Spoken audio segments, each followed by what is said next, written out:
కష్టపడే వారికి దేవుడు, పోరాడే వారికి దేవుడు, ప్రయాసపడే వారికి దేవుడు. నేను ఇక్కడ సేవలో కూర్చొని, ఇంట్లో కూర్చొని 3 పూట్ల కడుపు నిండా భోజనం చేసి దేవా నన్ను ఆశీర్వదించు అని అంటే రే ముందు నిన్ను దించుతారా? ఆశీర్వదించేదా? సోమరిపోతాన్ని ఎట్లా దీవిస్తారా? నీ ప్రాణాన్ని అర్పణగా పోయాలి. చదువు కొరకు నీ ప్రాణాన్ని అర్పణగా పోయాలి. ఉద్యోగం కొరకు నీ ప్రాణాన్ని అర్పణగా పోయాలి. వ్యాపారం కొరకు నీ ప్రాణాన్ని అర్పణగా పోయాలి. భక్తి జీవితంలో శిఖరాల మీద కూర్చోవటానికి 7-8 దాకా పండుకోకు, సోమరిపోతులాగా బ్రతక్కో. వారం అంతా కడుపు నిండా తిని దేవుడు నన్ను దీవించాడని చెప్పుకోకు. భక్తిలో నువ్వు శిఖరాల మీదకి ఎక్కాలంటే వారంలో ఒక్కరోజైనా కడుపు చంపుకొని ఉపవాసం ఉండి ప్రార్థన చేయి. 7-8 దాకా పండుకోకు. 4-4:30కి లేచి నిద్ర చంపుకొని నీ ప్రాణాన్ని అర్పణగా పోయి శిఖరాల మీద కూర్చోవటానికి దేవుడు కృప చూపిస్తాడు. విజయాలు ఎవ్వడికి ఊరకే రావు. ఏ సేవకుడికి విజయాలు ఊరకే రావు. ఏ వ్యాపారవేత్తకు విజయాలు ఊరకే రావు. ఏ చదవరికి విజయాలు ఊరకే రావు. ఏ కుటుంబానికి విజయాలు ఊరకే రావు. విజయాలు నీకు రావాలంటే నీ ప్రాణాన్ని అర్పణగా పోయాలి, పానార్పణంగా పోయాలి. నీ ప్రాణాన్ని పెట్టుబడిగా పెడితే, నేను ఎప్పుడు చెప్తా కదా, శ్రమ నీ ఆయుధమైతే విజయం నీకు బాని.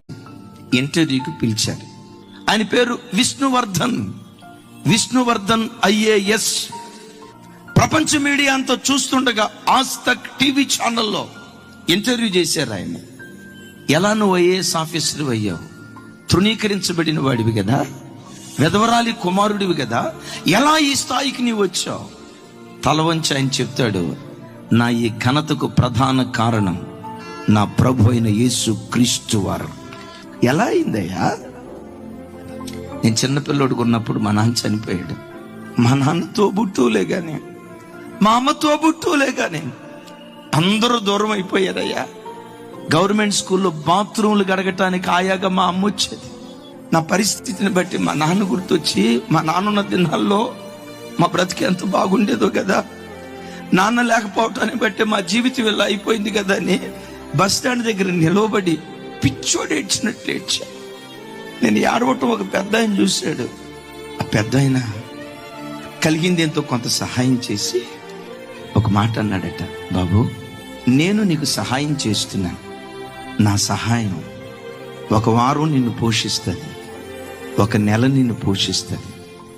దేవుడే నీ సహాయకుడైతే బ్రతుకు కాలమంతా గిన్నె నిండి పొంగి పొర్లేటట్లుగా దేవుడు కార్యం చేస్తాడు. ఎవరయ్యా దేవుడు? తొందరపాటు నిర్ణయాలు, పొరపాటును తీసుకోవద్దు. ఏదైనా ఒక పని చేసేటప్పుడు ఆచి తూచి ఆలోచించి, ఏ నిర్ణయం తీసుకున్నప్పుడైనా నీ దగ్గర డబ్బులు ఉండొచ్చు, డబ్బులున్నాయని తొందరపడకు. నీకు తెలివితేటలు ఉండొచ్చు, తెలివితేటలున్నాయని తొందరపడకు. ఏ పని చేసేటప్పుడైనా ఒక పని నిమిత్తం ఆచి తూచి దేవుని సన్నిధిలో కనిపెట్టి ప్రార్థనాపూర్వకంగా దేవుని సన్నిధిలో నిర్ణయం తీసుకో. నేను ఎప్పుడు ఈ మాట చెప్తాను, ఒక మనిషి బ్రతుకులో ఆలోచించి 99 మంచి నిర్ణయాలు తీసుకున్నాడు. ఆ 99 మంచి నిర్ణయాలు ఆ వ్యక్తి జీవితాన్ని కట్టలేవేమో, కానీ తొందరపాటుతనంతో ఒక్క దుడుకు నిర్ణయం తీసుకుంటే, ఆ ఒక్క దుడుకు నిర్ణయమే జీవితాన్ని సమాధి చేస్తుంది.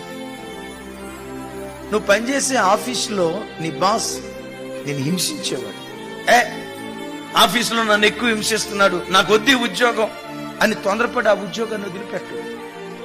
ఓపిక పట్టు. ఆ ఓపిక పడితే రేపు నిన్నే ఆ సంస్థకు బాస్గా దేవుడు మారుస్తాడు. ఇక్కడ కాదని చెప్పి ఇంకో చోటకి వెళ్ళావు అనుకో, ఇలాంటి మనస్తత్వం కలిగిన వాళ్ళు అక్కడ ఉండరా? మళ్ళీ అక్కడ కూడా ప్రాబ్లం వస్తే అక్కడ మానేసి ఇంకో చోటకి వెళ్దామా?